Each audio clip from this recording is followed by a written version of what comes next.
اللہ الرحمن الرحیم۔ ناظرین ضیاء حیات، السلام علیکم ورحمۃ اللہ وبرکاتہ۔ آج میں جساسہ اور دجال کا حیرت انگیز واقعہ آپ کی خدمت میں عرض کروں گا۔ حضرت تمیم داری کی زبانی ایک سچی روایت جو کہ اسلامی تاریخ اور احادیث نبوی میں چونکہ بعض ایسے واقعات بیان ہوئے ہیں جو انسان کو حیرت میں ڈال دیتے ہیں اور قیامت کی نشانیوں کے بارے میں گہری سوچ پر مجبور کرتے ہیں۔ انہی ایمان افروز اور حیرت انگیز واقعات میں سے ایک واقعہ حضرت تمیم داری کی روایت بھی ہے، جس میں انہوں نے دجال اور ایک عجیب مخلوق جسامہ کے بارے میں تفصیل سے بیان کیا۔ یہ واقعہ نہ صرف دلچسپ ہوگا بلکہ قیامت کی بڑی نشانیوں میں سے بھی ایک حقیقت کی طرف اشارہ کرتا ہے۔ حضرت تمیم داری دراصل اسلام قبول کرنے سے پہلے عیسائی تھے۔ وہ علم رکھنے والے اور عبادت گزار شخص تھے۔ بعد میں جب انہوں نے اسلام قبول کیا تو صحابہ کرام میں شامل ہو گئے۔ اسلام قبول کرنے کے بعد انہوں نے ایک ایسا واقعہ بیان کیا جس نے صحابہ کرام کو بھی حیران کر دیا، اور مزے کی بات یہ ہے کہ اس کی تصدیق خود حضور نبی کریم صلی اللہ علیہ وآلہ وسلم نے فرمائی۔ حضرت تمیم داری بیان کرتے ہیں کہ ایک مرتبہ وہ تقریباً 30 آدمیوں کے ساتھ سمندر کے سفر پر نکلے۔ یہ لوگ تجارت یا کسی اور مقصد کے لیے سمندر میں روانہ ہوئے تھے۔ اچانک سمندر میں ایک شدید طوفان آ گیا۔ لہریں بہت بلند اور خطرناک ہو گئیں، اور طوفان اس قدر شدید تھا کہ ان کا جہاز 1 مہینے تک سمندر میں ادھر ادھر بھٹکتا رہا۔ وہ لوگ بے بسی کے عالم میں لہروں کے رحم و کرم پر تھے اور انہیں معلوم نہیں تھا کہ وہ کس سمت جا رہے ہیں۔ آخرکار ایک دن ان کا جہاز ایک نامعلوم جزیرے کے قریب پہنچ گیا۔ انہوں نے اس جزیرے پر اترنے کا فیصلہ کیا تاکہ آرام کریں اور حالات کا جائزہ لیں۔ جب وہ جزیرے کے اندر کی طرف بڑھے تو انہیں ایک نہایت عجیب و غریب مخلوق نظر آئی۔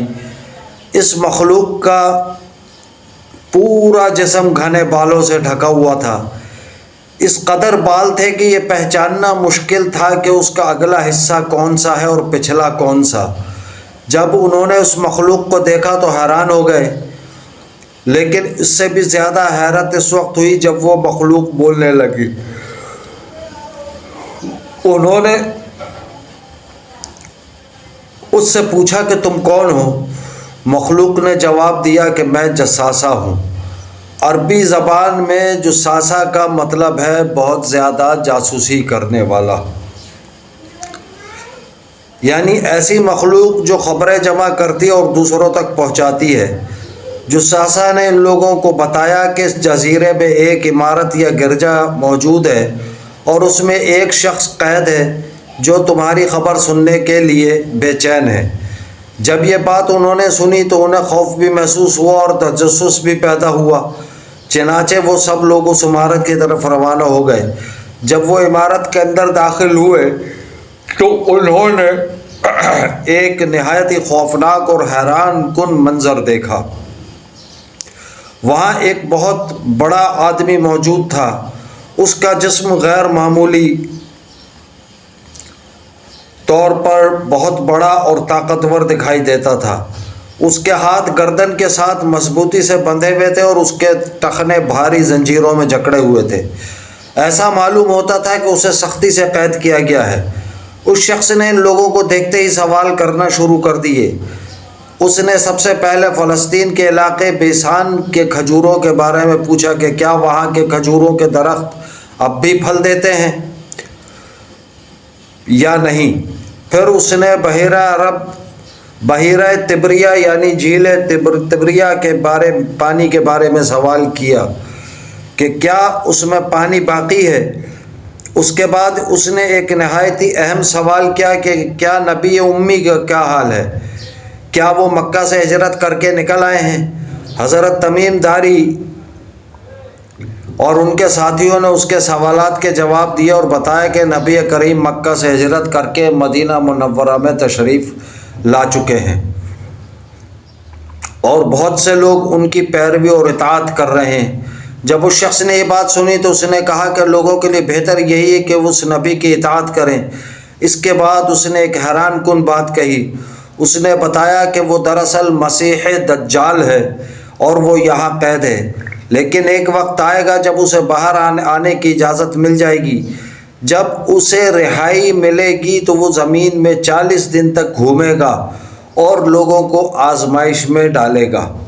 جب حضرت تمیم داری اور اس کے ساتھی اس جزیرے سے واپس آئے تو مدینہ منورہ پہنچ کر انہوں نے یہ واقعہ نبی کریم کو سنایا۔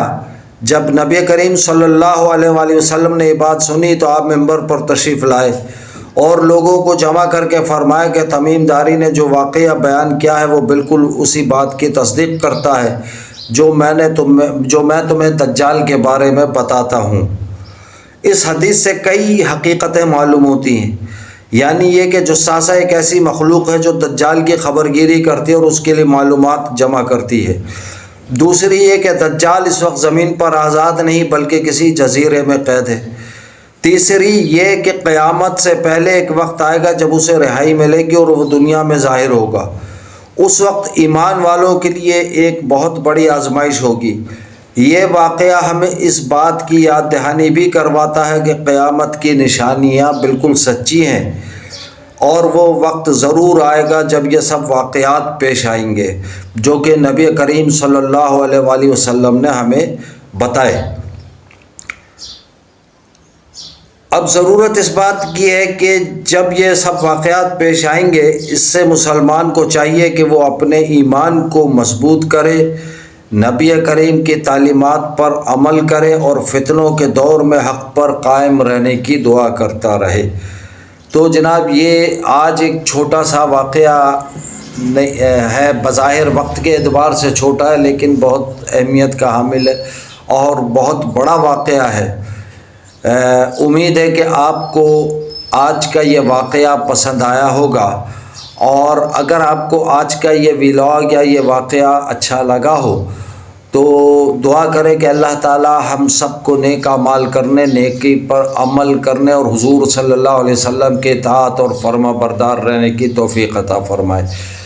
اور مزید آپ سے گزارش یہ ہے کہ میرے چینل ضیاء حیات کو زیادہ سے زیادہ سبسکرائب کریں، شیئر کریں اپنے دوست عزیز اقربا میں، اور لائک اور کمنٹ ضرور کیا کریں، جبکہ بیل آئیکن کا گھنٹی والا بٹن جو ہے وہ ضرور دبا دیں تاکہ ہر نئی آنے والی ویڈیو کی اطلاع آپ تک بآسانی پہنچ سکے۔ والسلام علیکم ورحمۃ اللہ وبرکاتہ۔ جزاکہم اللہ خیر۔